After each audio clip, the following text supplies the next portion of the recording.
নমস্কার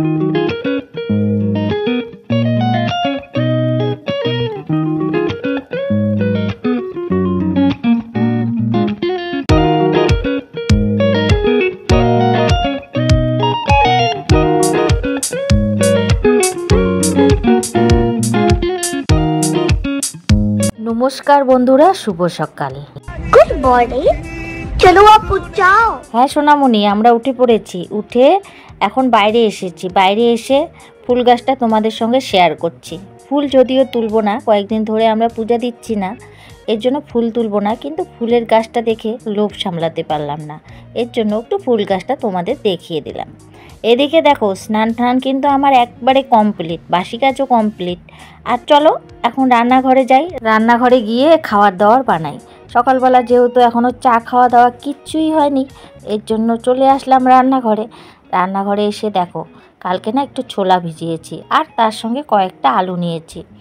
আজকে এই ছোলাটা বানাবো। অনেক দিন ধরে ছোলাটা পড়ে আছে, আর একটু আছে, তো আর একদিন বানাবো। তো একটু ভিজিয়েছিলাম, তো এটার মধ্যে আলু দিয়ে দিলাম আর ছোলাটা দিয়ে দিলাম, দিয়ে গ্যাসে বসিয়ে দিলাম, এটা হতে থাক। আর তারপরে এদিকে দেখো ওটা সিটি হয়ে গেছে। এদিকে দেখো আমি পাউরুটি আর সঙ্গে চা বানাচ্ছি। আজকে সকালবেলা আর কি পাউরুটি আর চা খাওয়া হবে। তারপরে চা খাওয়া দাওয়া করে নিয়েই কিন্তু আমি ছোলাটাও বানাবো। জানো তো, ছোলা আমাদের বাড়িতে একদম ওই যে দোকানে যেরকম ছোলা আর কি ঘুগনির মতন খায়, সেরকম করে আর কি খেতে ভালোবাসে। তো এদিকে দেখো, তোমাদের সঙ্গে কথা বলতে বলতে আমার কিন্তু চা রেডি। আর এদিকে চা খাওয়া দাওয়া করে নিয়ে তারপরে কিন্তু সোজা চলে এসেছি রান্নাঘরে আবারও। এদিকে নিরামিষেই রান্না করছি ছোলা, শুধু আলুটা আর কি ছুলে নিয়েছি, তারপরে টমেটো আর ওই কাঁচা লঙ্কা আর একটু আদা বাটা দিয়ে দিয়েছি, বাস। এটা দিয়ে আজকে ছোলা। তো এরকম ছোলাটা না খেতে সকালবেলা খুব ভালো লাগে। কিছু না কিন্তু এর সঙ্গে, না মুড়ি, না রুটি, না পুরি, কিচ্ছু না, শুধু এই যে এরকমই ছোলা খায় আমাদের বাড়িতে। তো এদিকে দেখো, আমি শুধু নিরামিষ খাচ্ছি কয়েকদিন ধরে, এদিকে কিন্তু ছেলে মেয়ে কিন্তু আমিষ খাচ্ছে। তো ওদের জন্য রেডি করে নিয়েছি। এখন কিন্তু মানে উপরে কাঁচা পেঁয়াজ দিয়েছি, যেহেতু পেঁয়াজ দিয়ে রান্না করিনি, শুধু ওদেরকে দিয়ে দিলাম পেঁয়াজ দিয়ে। আমি কিন্তু নিরামিষে খেয়েছি, আর সব কিছুই নিরামিষ, ওই শুধু পেঁয়াজটা দিয়েছি ওদেরকে। সকালে চা খাওয়া দাওয়া, তার সঙ্গে ছোলা খাওয়া দাওয়া, তার তো বাসন বের হয়েছে, তো সেগুলো আবার কিন্তু মেজে ঘষে নিলাম। আর মেজে ঘষে নিয়ে এই যে জায়গা মতন রেখে দিচ্ছি। আবার জায়গা মতন না রাখলে তো এদিক ওদিক ছুটে থাকবে। আর কাপ প্লেট তো একদমই সাবধানে রাখতে হয়, না হলে তো ওই যে একদম ভেঙে যায়। এদিকে আরও কয়েকটা বাসন ছিল, সেগুলোও কিন্তু মেজে ঘষে একদম জায়গার জিনিস জায়গা মতন রেখে দিচ্ছি। আর জায়গার জিনিসটা জায়গা মতন রাখলে অনেকটাই সুবিধা হয় পরবর্তী সময়ে। আর এদিকে দেখো, আমি গ্লাসগুলো কিন্তু দাঁড়া করে রেখে দিয়েছিলাম, আর এই যে পড়ে পড়ে আছে, এরকমই হয়। যতই নাকি গুছিয়ে রাখি তারপরেও কিন্তু এরকমই হবে, হয়তো এটা বাসন পড়ে আছে, ওটা বাসন পড়ে আছে। তো যাই হোক, ওরা তো করবে, আর আবার আমাকে ঠিকঠাক করে রাখতে হবে। তো এটাই আমাদের সারাদিনের কাজকর্ম। এদিকে দেখো, ছোটো মেয়ে কিন্তু আমাকে সবজি কেটে দিয়েছে। ওর কিন্তু কয়েকদিন ধরে স্কুল যাওয়া নেই, মানে স্কুল ইচ্ছে করে যাচ্ছে না, কারণ কি ওর শরীরটা ভালো ছিল না, এর জন্য ওর জন্য ওষুধ নিয়ে আসা হয়েছিল। আর ওষুধ খেয়ে এত ঘুম কি আর বলি তোমাদেরকে, সকাল দুপুর রাত যখন তখন ঘুমাচ্ছে। তো এরকম অবস্থায় তো আর বাচ্চাকে স্কুলে পাঠানো যায় না, না হলে যদি স্কুলে যে গিয়ে আর কি ঘুম টুম পায়, তো এর জন্য আর কি স্কুল এক সপ্তাহ বন্ধ, যে ঘুমটা আর কি শেষ হোক, ওষুধটাও শেষ হোক, তারপরে আর কি স্কুলে পাঠাবো। তো আমি বললাম যে বসে আছিস, একটু সবজি কাট। তো ও একটু সবজি কাটলো। তো এদিকে দেখো, ওই যে বললাম তোমাদেরকে নিরামিষে চলছে। তো এদিকে দেখো, ডালটা ভেজে আমি জল দিয়ে দিলাম, আর একেবারে ডাল সম্বাদ দিয়ে আবার তোমাদের সঙ্গে শেয়ার করলাম। তো এদিকে দেখো, ডাল সম্বাদ দেওয়া আমার হয়েই গেছে। আর আজকে বেশি কিছু রান্না করব না, ওই যে কোয়াশ আলুর তরকারি আর এই যে ডাল আর একটু ফুলকপির আর কি বড়া বানাবো। তো এদিকে দেখো, ওদিকে তো ডালটা সম্বার দেওয়া হয়ে গেছে, আর আমি ডাল সম্বার না আর কি কড়াইয়ের মধ্যে দিয়ে, যেটার মধ্যে আর কি ডাল সিদ্ধ করি সেটার মধ্যে ঢেলে দিই, বাস ডাল সম্বার হয়ে যায়। তো এরকমই করি।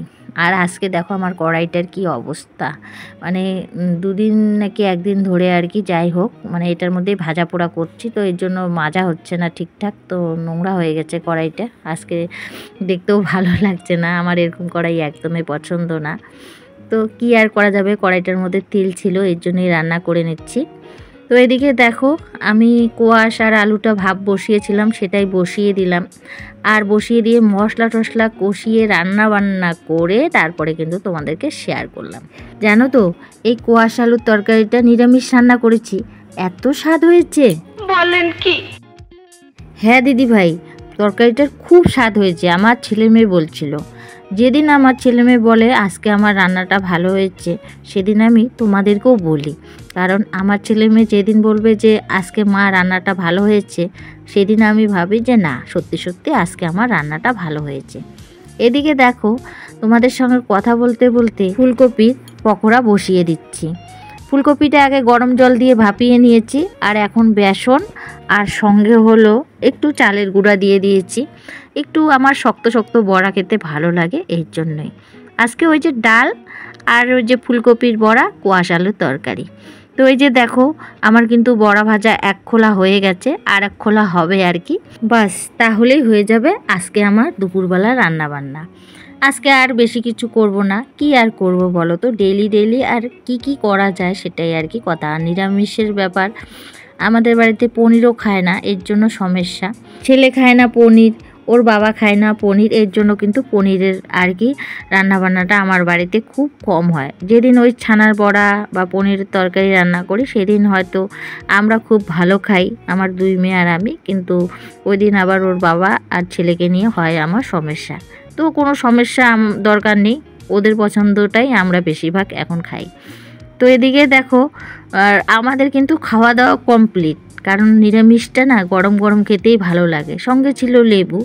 তো এর জন্য আমাদের খাওয়া দাওয়া কমপ্লিট। এদিকে দেখো এখন বিছানা টাছানাগুলো আর একটু ঝাড়ু ঝাড়ু দিয়ে এখন এই যে ঘরটা একটু ঝাড়ু দিয়ে নিচ্ছি। আর ঘর তো কতবার ঝাড়ু দিতে হবে তার তো কোনো ঠিক নেই।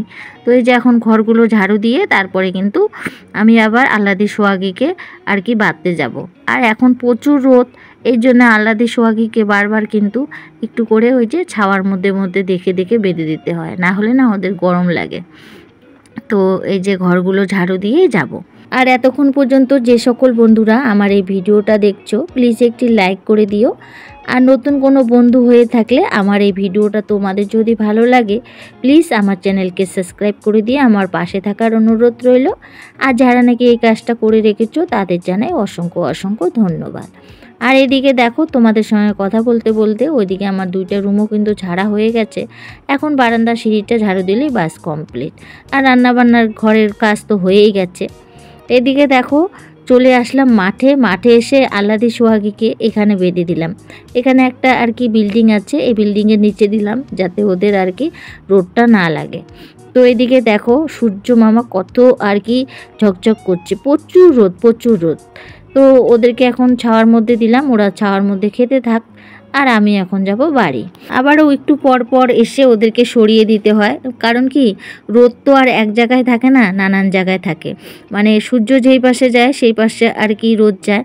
তো এরকম করে ওদেরকে আর কি বারবার কি সরিয়ে আর কি ঘাস খাওয়াই। তো বন্ধুরা চলো বাড়ি, আর ভিডিওটাও এখানে শেষ করছি। ভিডিওটা যদি ভালো লাগে প্লিজ লাইক কমেন্ট সাবস্ক্রাইব করে দিও।